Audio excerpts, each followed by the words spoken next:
thank you to everyone who's here today.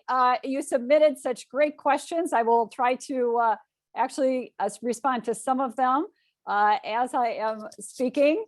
And what we're going to do today is to have a lot of fun. So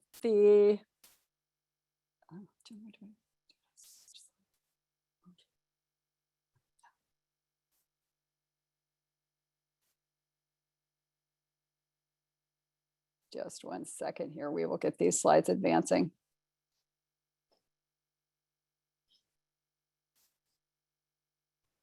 Oh, here, I think I can do this. Let's try this. Yes, so what we're going to do here is a quick poll. And Rebecca, if you'd like to bring that up.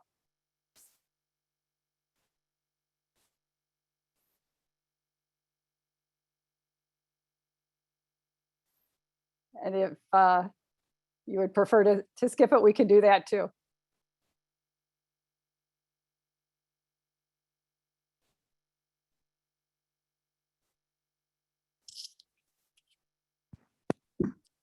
Elizabeth, did you want to share your video? To start my video. Oh, so I am not, no, you're not seeing my slides? We see your slides, but if you want to turn on your video, we don't see you. Okay, there. You're seeing me? Thank you. Okay. And my slides behind me. All right. It's okay. We see them on the side as well. Okay. So did you want to do this poll, Rebecca, or should we just continue? We can do the poll. I'll launch the poll right now. Oh, okay. Sounds good. And the question reads, who is participating today, student or recent graduate, returning to work after not working, seek to transition to a new career field, mid-career professional, or retired, seeking a meaningful job?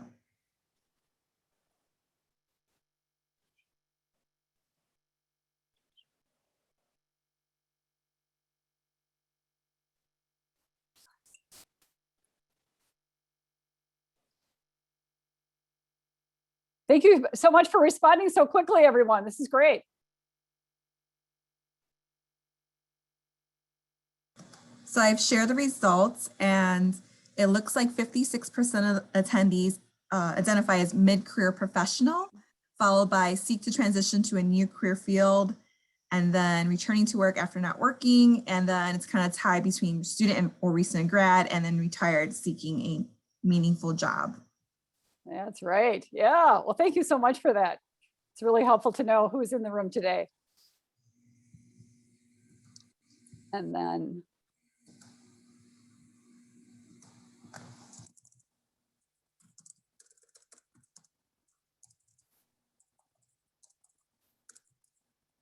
so when I hear from people, these are some of the things that they usually say. They've just graduated, they can't land a job in their field. They've worked a year in their field of study, they don't like it. How do they transition to something else? That they happened into their position and now they've been there too long, or they really liked the position when they began, they've changed, the company has changed, I need a career change now. And I know one of the questions that I got prior to this was people wanted to know how to find or choose the perfect job. And so we are going to be covering your V+S+P. And this will make it much clearer once we go through those particular pieces. So this is in Sedona, Arizona, as most of you probably know. And so we are going to take things from the blurry picture that I took in Sedona at the time we were there. They were undergoing road construction, and I wanted to get some photos of the rocks, of course.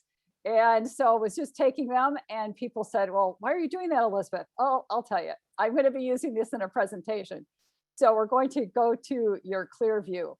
So today I will be covering a 5-step great work formula.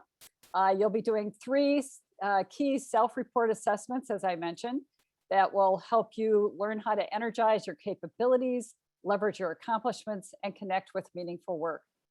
And then I'll share how to learn more to help yourself succeed, and also share the top 4 ways that people do land a job from the research that's been done. And this is a photo at Juno Beach with the sun rising. So we're going to be talking about sunrise on your career. So it's your time to energize your capabilities, leverage your accomplishments, and connect with that meaningful and rewarding work.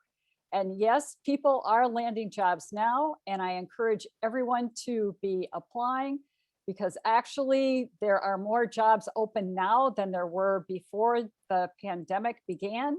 So this is the time to be applying and really making your case for landing that new job.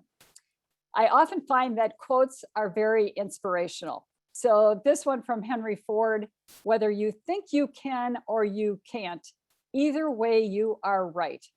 And to me, this quote really deals with mindset.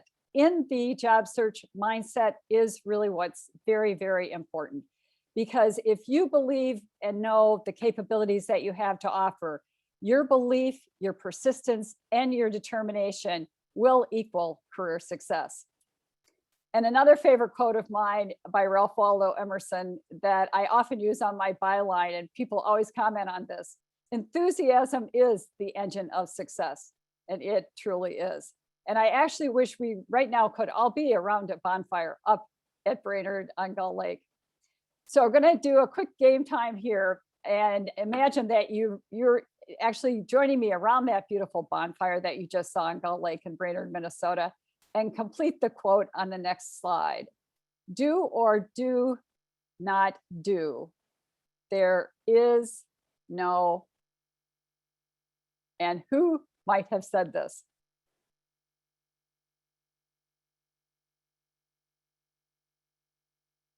Yes. Adam, congratulations. Try. Yoda, Amy, congratulations. Dave, Benjamin, Megan, thank you all for participating. That's great fun. So Jordan Spieth, as you probably all know, is a professional golfer. And though I am not a golfer, I actually highly respect golfers, because when you talk about work, they definitely put in the work to be able to play at the levels that they play. And they have to have confidence. And those are two things that really every job seeker needs as they're going into the work world again and changing positions, or changing positions from a current position that they hold. And Jordan, when he was featured on one of the games, this was a couple years ago, and they happened to pan his golf bag, and he had a picture of Yoda with that quote, "Do or do not do, there is no try." So he described his play in the back nine as huge for his confidence. It's big for me going into tomorrow. It'll be a do or do not day on Monday. I want to win, so I'm going to play my game, obviously with patience. And this is another thing when you're changing careers and finding a new job, you need to continue to play your game, and each day do those things that you know you need to be doing, because you will then actually land the job that you want. So my video, let's see. I'm going to go ahead and stop my video, and then you should, okay.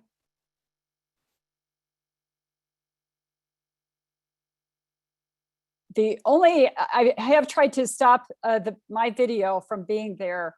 The only other thing I have at the top is to stop share, and I don't want to stop the share. So any other suggestions, let me know. Okay, let's continue here.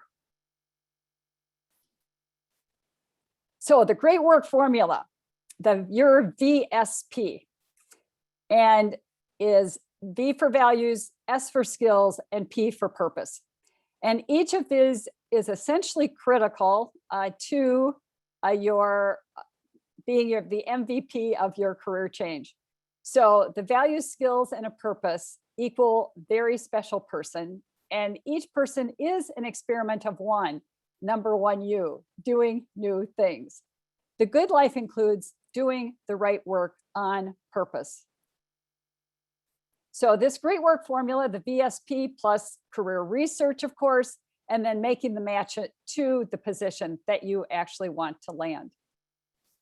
So often people will say to me, well, why don't I just Google, and find out, what career I should be in. So this one is so fun. I'm looking for the meaning of my life. Try Google. And I can assure you, it doesn't work. So values are your foundational core. Values are what is important to you. And it is the alignment of values with work that is an essential ingredient to finding meaning and satisfaction. So it's about what you do, how you do it, where you do it, and for whom you do it. Each of those 4 things are really key. So values, your foundational core. On the next slide, it is filled with values. And what I'd like you to do is to quickly take a look and choose your top number 1. And then if you have a few moments to choose and rank order your top 3 and write it down on your handout. This is one where when I do this presentation in person at the Carlson School in the 3M auditorium, there are people who choose very quickly. So I know you can do this. Okay, here you go. We'll give you a few minutes on this one.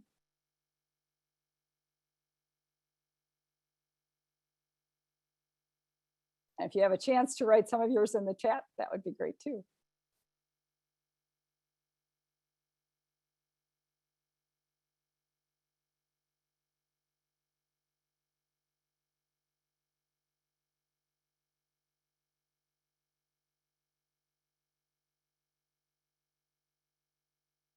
Okay, I'm going to move on to the next slide. So your values, your foundational core, and then follow-up would be your next action step. That could be that you could write your own definition from each of your top values. And the story that I want to share with you about values. So the reason I've come to really believe that this is so truly important, one of my clients, she was standing below the mission statement of her company, and she was calling me on the phone, and she said, Elizabeth, I'm needing help. I'm standing below the mission statement of the company, and if it is actually what took place here, it would be great. However, this is not what's taking place. So this is where knowing your values and knowing that it will be in alignment with the company that you work for is very important. So next, we're going to do the same thing with skills, with your most motivated skills that you want to use now in your work and life and career. So on the next slide are a list of skills. Choose your top number 1 again, and then if that comes to you quickly, go ahead and choose 3, and then rank order them in your notes. So here you go.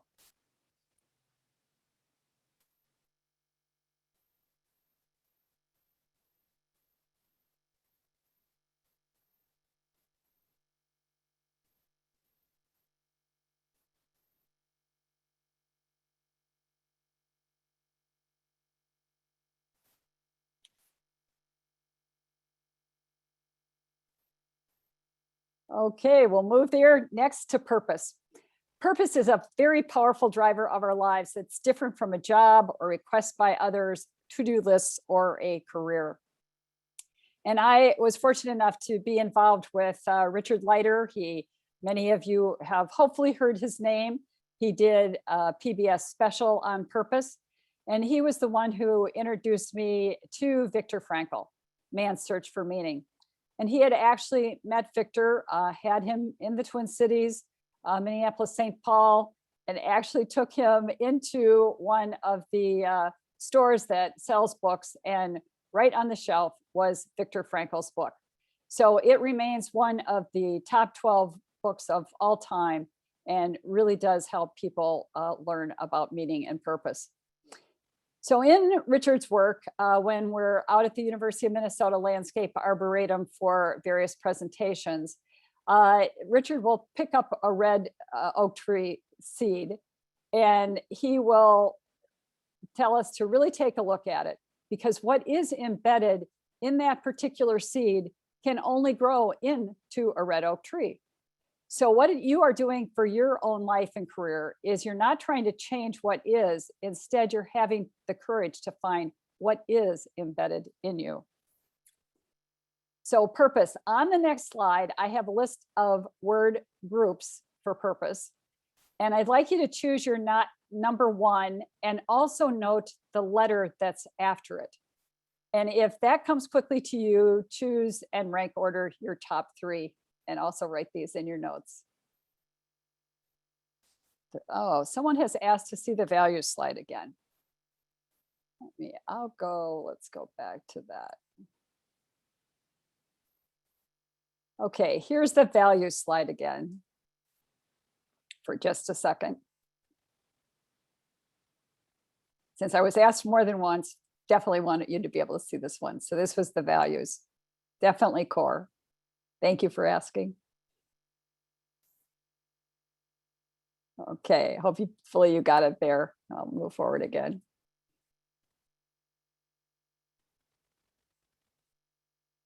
So here we are to purpose, and remember to include the letter that's after it as well.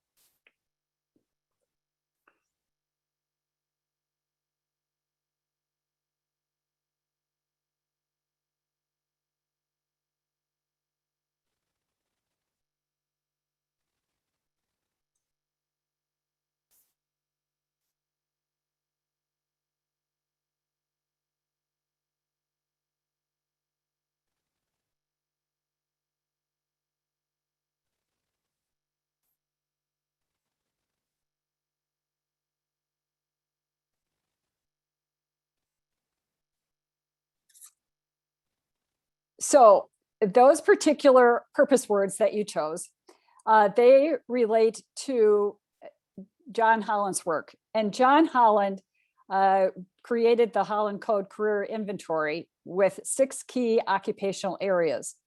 And these areas measure your interests, your talents, and your aptitudes. And it's amazing how he was a leading theorist in our career development field and how these continue to relate to the work that we do in people landing careers that fit them. So the R ones, those that chose those, the realistic doers who have athletic or mechanical ability. They prefer to work with objects, machines, tools, plants, or animals, and like to work independently or outdoors with hands-on, practical, direct types of things. The investigative are thinkers who like to observe, learn, investigate, analyze, evaluate, or solve problems, primarily of a scientific or mathematical nature, analytical, reserved, independent, and scholarly. And those who had the artistic letter after the word or words they chose, those are the creators who have that artistic, innovative, or intuitional abilities, and they like to work. And I will go back to the purpose slide again, and like to work in unstructured situations using their imagination or originality. I'll go through the next 3 and then go back to that as the slide with all of them on. The other 3 of the John Holland Code are the conventional. They're the organizers who like to work with data, have clerical or numerical ability, like structure, attending to details, or following through on instructions. They're careful, structured, and conforming. And then, of course, the enterprising are the persuaders who like working with people to influence, persuade, lead, direct, or manage them for organizational goals or economic gain, influential, energetic, ambitious, and competitive. And the social are the helpers who like working with people to inform, enlighten, teach, train, develop, heal, or help them reach their potential. Cooperative, social, empathetic are all words that describe them. So what interesting, people who are in fact teachers actually have 3 letters that correspond to them. They are social, and they are also artistic in nature and enterprising. So EASSAE. So when I do this live with people in groups, they will come up being in that category. So these are back to the purpose slide, so you can take a look at those again. And if people have the capability to take a screenshot, feel free to take a screenshot of this too.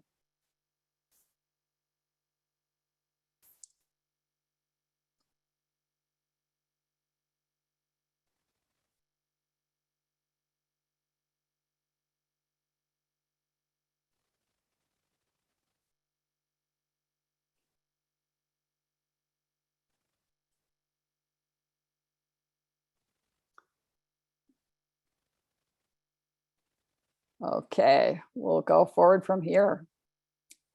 So how does this relate to people? So this is one of my friends, and in high school, she had been a swimmer, but she had left it and she'd entirely quit swimming, hadn't been swimming at all. And then all of a sudden she decided, I'm going to get back into it. So here she was, when people ask, when you're older, can you still land a job? People are concerned whether they're young. People who are young are concerned about getting a job because they don't have enough experience. People who are mid-career, as many of you are on this, are concerned that, you're either too old, that, you won't be able to land a job, but basically you can at any and every age. And I have verification of this happening. So anyway, here as a swimmer, she was pretty thrilled to be able to win 2 national titles when she was 60 years old. And then this is actually Dot at 101, yes, 101 and still going. And she would knit those caps, the cap that she's holding and the scarves for newborn babies for families that were in homeless shelters and did not have a cap or something to put on their new baby. And so she was finding meaning and purpose in doing this work. And what was interesting, her family each year gave her a new goal. And so she kept knitting and has done this throughout her life. And then this one is from Silicon Valley. And this is really interesting. So Barbara Beskin, she had seen a piece about this on TV, and she decided to apply for a position at IDEO. And basically, she was in an assisted living. She would get on the bus each day, and she would go down to IDEO, and she became a problem-solving innovative designer, and she invented her 5th career at IDEO. And she created things such as people who are older have difficulty often getting out of couches. And she created PVC piping that can easily slide onto a couch area, and people are able to stand up easier. So no matter how old or how young you are, there's always a career that will work. So if you could live your life over, what most people are, when I ask this question of people, what would they do differently? People have said that they would be more reflective, be more courageous, be clear earlier about purpose. So you have become more clear about that today.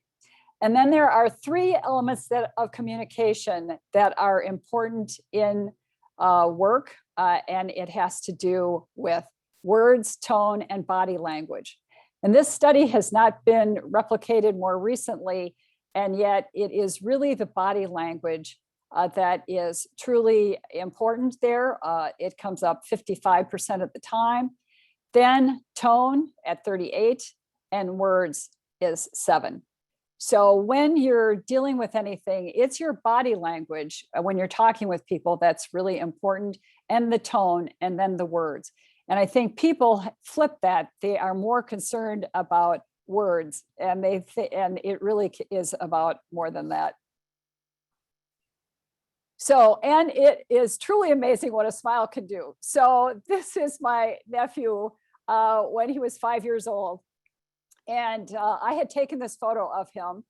And then his mother saw that there was this contest where you submitted pictures of your kids smiling, and they would choose one and win a computer. So in the midst of a very snowy Minnesota winter, to Ryan's front door was delivered a computer at his door. And I have to tell you, to this day, he continues to have a great smile. So smiling is very important. And it's amazing how even over telephone lines that people are able to tell whether or not someone is smiling. And this I had to share with you. John Rusick, who priorly would arrange these webinars for the University of Minnesota Alumni Association. It happened he was walking into his gas station one day, and he knew that I always speak about smiling and how important it is. And so he took this picture and he sent it to me. And the last presentation that I did with John, he was chuckling because I had added this to it. And what you think immediately, so if every person that's walking into this gas station to pay their bill they're obviously smiling. So they're, not only adding to their face value, they're making everyone happy around them. So it's a very important thing to keep doing. Now, I want to speak about LinkedIn just a bit because of how important it is. This is the first block of my LinkedIn URL, my LinkedIn page, and I'm happy to connect with all of you because having connections on LinkedIn is very important. And you do want to, all the support groups in the Twin Cities will tell you that getting to 501 connections will just show 501 for everyone. And the support groups everywhere I'm at in every city throughout the United States, they're going, yes, you need to get to 501 connections. Now I have well over that in the thousands, but getting to 500 is what it still shows. So it's important to have that there because it's another presentation of your skills and capabilities. And truly, LinkedIn is your virtual handshake. So that handshake comes through LinkedIn. And thanks so much, Rebecca, for sharing my LinkedIn URL with people. Yes, definitely want to connect because I actually help people connect with other people who are useful to them through LinkedIn as well in landing jobs. In fact, often today, we know that companies have you applying online to land a position. And yet what is happening often with one of my clients, it happened, I wrote to the recruiter for the company and the recruiter said, no, even though your client has applied through the company, they need to apply through this LinkedIn link. And so she shared the link with me. I let my client know that, well, I'm sorry, I know you've gone through the whole application process, but they are only looking at those who apply through the LinkedIn link. So knowing how people need to apply is very important. And the thing that's great about LinkedIn as well is that it's really about friendship. So I always look at the people who I'm connecting with that it's truly friendship, and networking is about friendship. So I know when I'm presenting in person and I say, I'll say to people, what's a word that you probably don't want to hear about that we're going to talk about today? And I like to think about networking as really connecting and building a large group of friends and people. So it is. And so networking is about friendship. And if you look at it that way, it does not become intimidating anymore. You're just going like, hey, I'm going out to see who I'm going to meet today. Now, my friend in Australia, Adam Sinsky, he creates these incredible mind maps. So I'm glad that you're going to be able to get the recording because there's no way that I can show you all the various ways that one can go about networking. But it is, there's a lot of ways to do it. And being involved with groups today, even online, is helpful. So there are two very important questions to ask. And these questions have assisted individuals in creating positions for themselves within companies. And yes, that is still true.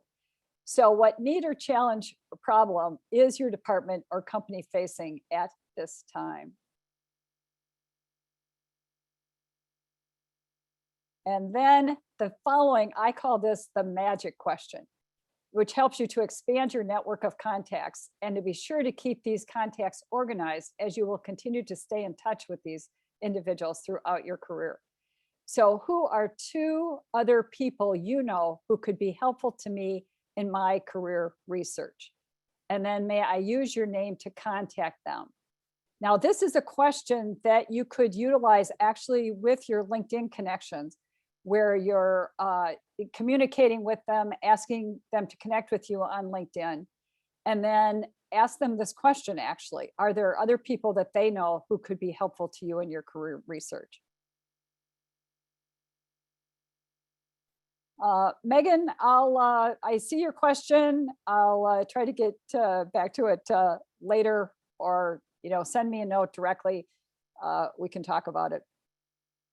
So networking is continuously showing up. And I, again, as I mentioned, really look at it as connecting.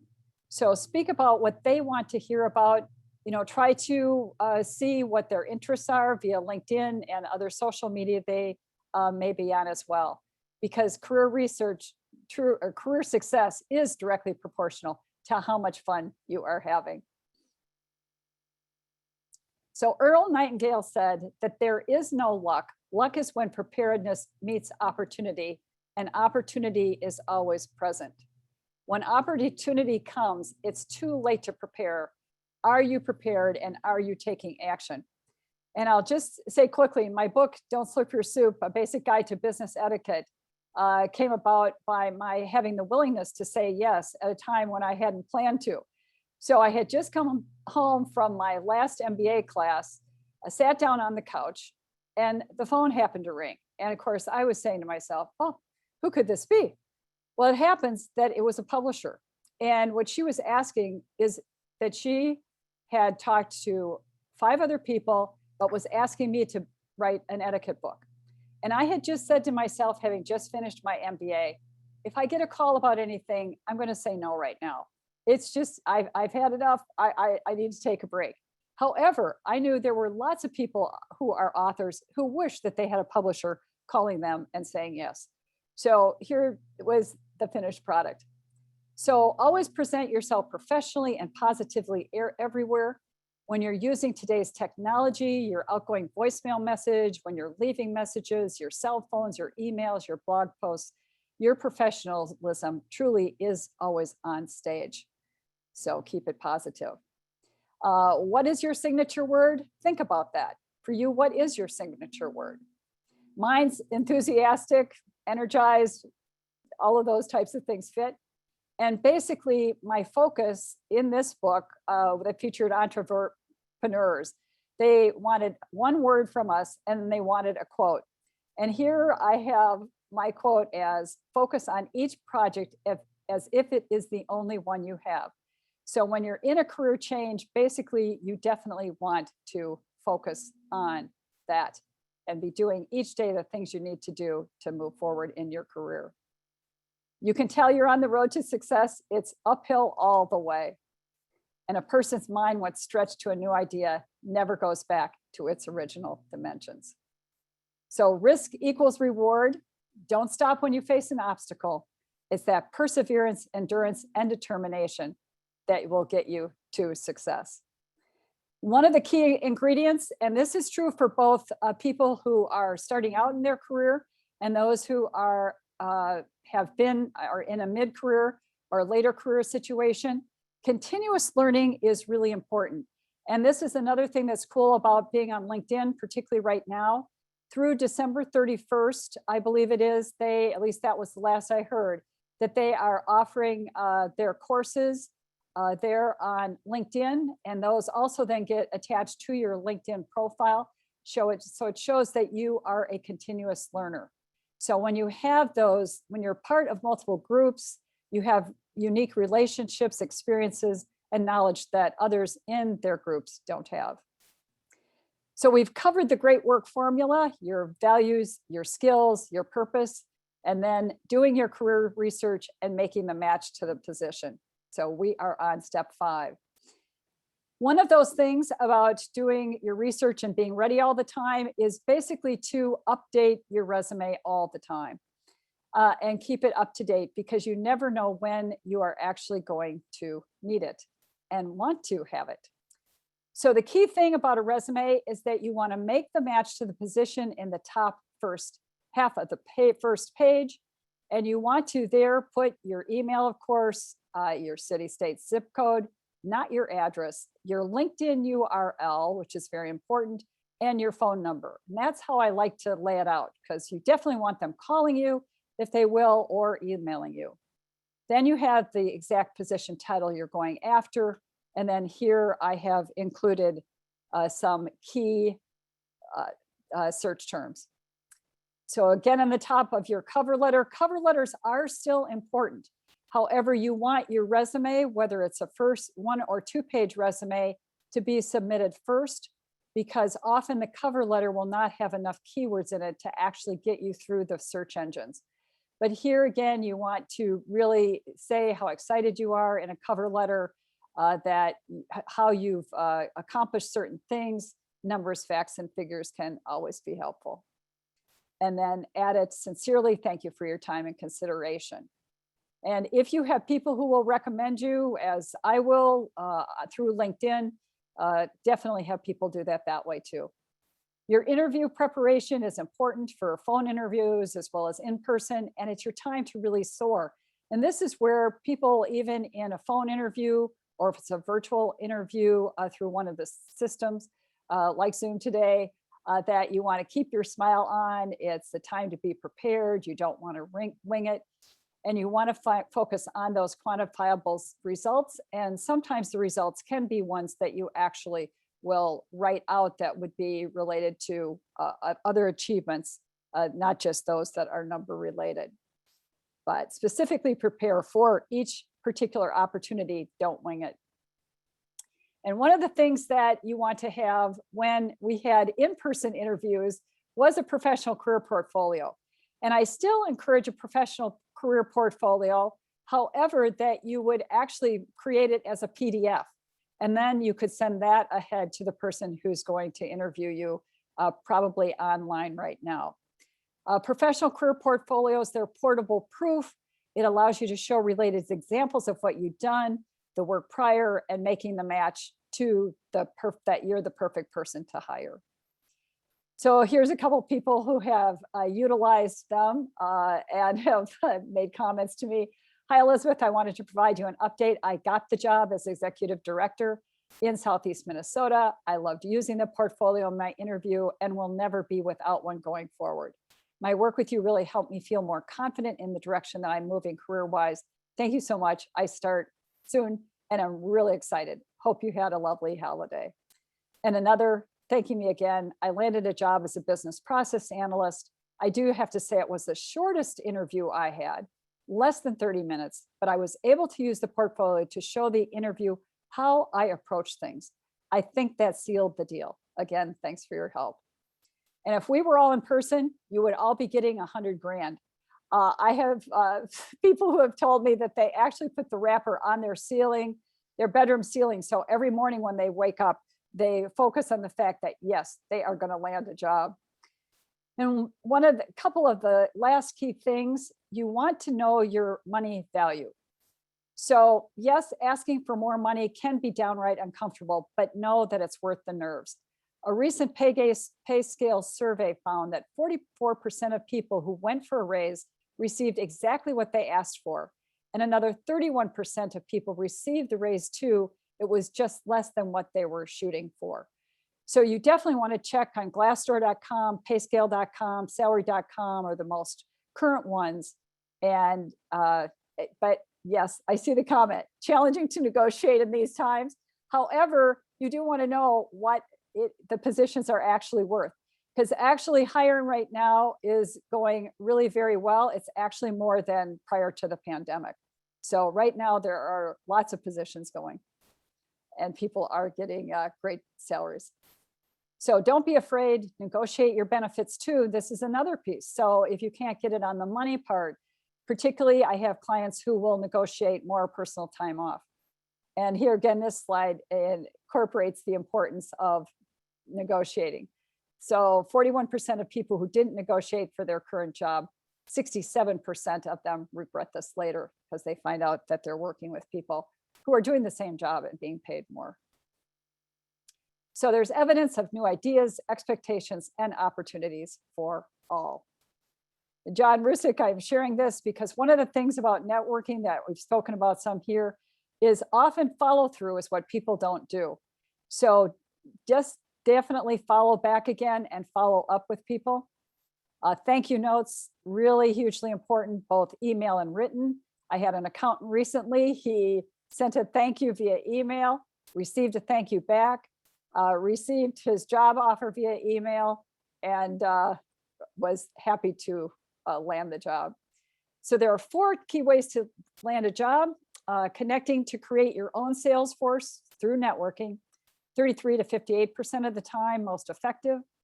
To target market to the top firms that you want to work for, also very effective at 47 to 54%.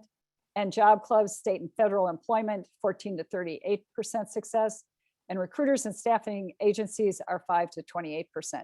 So you can see it's all of those things that you do to connect that really will do it the most. Life is a daring adventure. Feel the fear and do it anyway.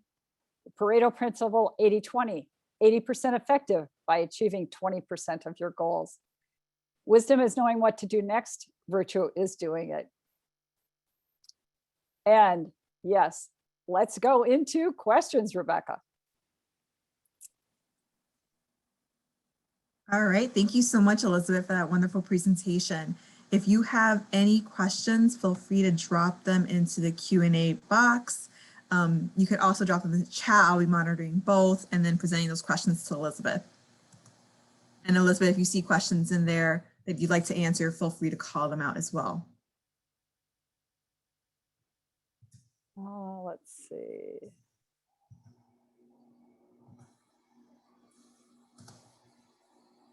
And I believe I can turn your camera back on too.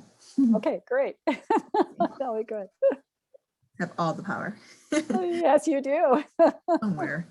Oh, okay. So some of the questions that I got before, how to move forward with grace to save one's reputation.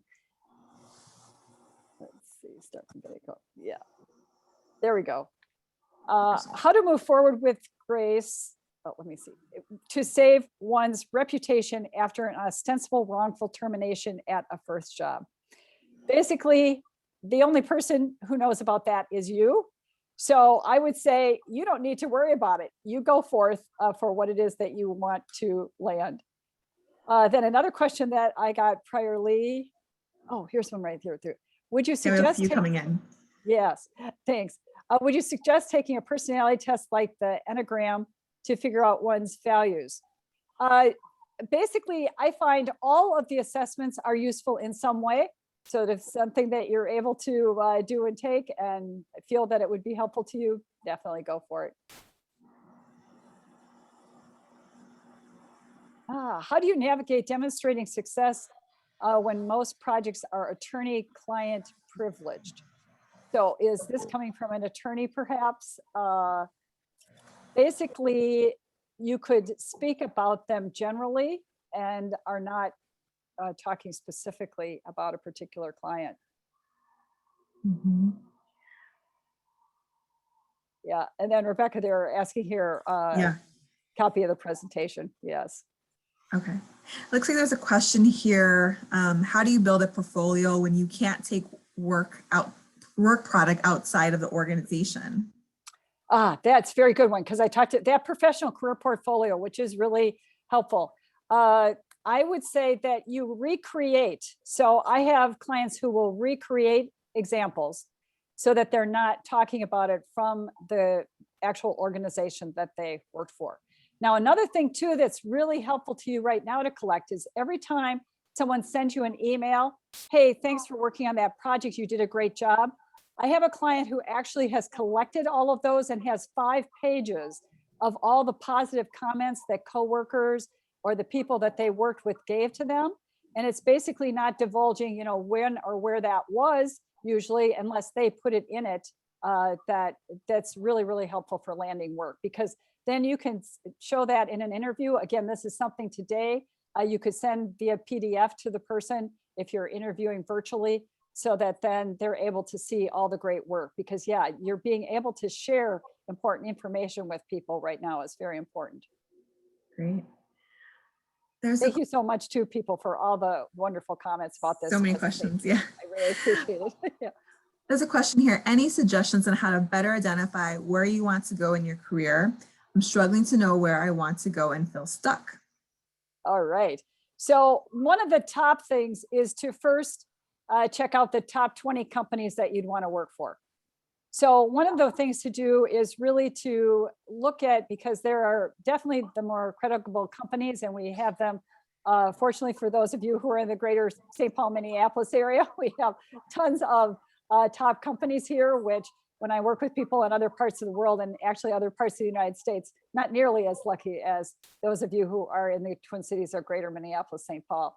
So definitely look for what's open at those top companies. And then you could see too, what are the types of things that they're really looking for and in types of positions. So Great. probably my best answer to that one right now. Oh, and I would be willing, I have put my website up here on this last slide. Anyone who would like to speak with me for 20 or 30 minutes, if you go to my website, there's a click to have a conversation with me. I'm happy to have a conversation with anyone further that wasn't able to get their question or information answered during this presentation. Great. So a person here writes, if you are a PhD level professional with lots of publications, how would you go about showcasing them in a resume, or should you include them at all in a curriculum vitae? Which one is this, Rebecca? I wanted to read that. It's by Rachel, and it's in the Q&A box rather than chat. Oh, okay. Yeah, so if you click on the Q&A feature at the bottom of your screen, you'll see at the top. So it sounds like they're converting their CV to a resume, and they have lots of publications as a PhD professional. Okay. So I would figure out a way to get that back on. I think it's probably pretty important. So yeah, because publications would be good to do. No. Yeah, and I think if there's anything that's like truly related to the job posting that they're applying for, that they want to highlight those particular publications and talk about the results of those publications, like what did they learn from that publication that they can apply to the workplace, and maybe try to create bullet points around that so that it reads within the body of a description of that publication. Right on, Rebecca. Yeah, definitely. Let's see here. Looks like we have time for about 2 more questions. I have a question here. When trying to make a change, is it okay to leave a job and have a gap? And then there's like, in brackets, income security aside, my current is a super toxic culture, has a super toxic culture, and it's feeling hard to job search. Plus my confidence is feeling a bit low. I'd like to step away to regroup, but I'm worried that the gap might hurt my future job prospects. It is true that gaps are not good, particularly on LinkedIn when they end up being shown. So I would say to try to figure out how you can, in fact, job search on your own time at home at night. I mean, I have clients that are, applying for positions all the time, having interviews in the evening because they are working, and because it is important to not have a gap if possible. And then if you do have a gap, and some people do at this time, basically taking, like I mentioned, the LinkedIn courses, it's important to show what you've been doing during that time. So if there's a gap, it's really figuring out how you can, make a case for what you have been doing during the time. About that. Right. You can fill with education, like LinkedIn Learning or volunteering or other things, projects maybe. Yes. Looks like yeah, I'm glad you mentioned volunteering too, because I do have a number of clients with all of the social service agencies that we have here and throughout the world. There are many ways to do that too, and that's definitely showing that you took the initiative to do something. Right, and it could look like it could be short-term projects. It could be a way to utilize your expertise in a particular area and give back in that way. So, what is your advice for not focusing or comparing yourself to others when it comes to careers, opportunities, in general? You are you, and you are the positive person that you are, and you can do the work. So I would not focus on others. So what was interesting, some of the earlier questions, people who are young are concerned because they don't have experience. And then people get to mid-career and they go, or older, and they go like, I'm too old, no one wants to hire me. And I have to tell you that there is work for everyone who wants to be working. So definitely utilize your capabilities and get them out there. The work world needs you. And don't stop, keep applying. So even if you're, being interviewed at one place, keep applying until you've landed a job. So don't wait. Sometimes people will apply. Oh, I've got one job, I'm applying for it. Well, you can't. You need to have multiple ones going at the same time. And that's why you want to keep your file folders with all the information that you have on each one so that you're not confused when someone calls you. So have that interview ready to go for each one. Great. And there's a question for clarification here. A person's curious about the gap as well in their job history. What is implication with a job gap that we're not employable? I would probably say that's it. It's like, yeah, that's the message that you're giving, that you're not doing anything during that time. So there's a gap. And people for some reason, employers, like if a person hasn't been working, it's like, oh my.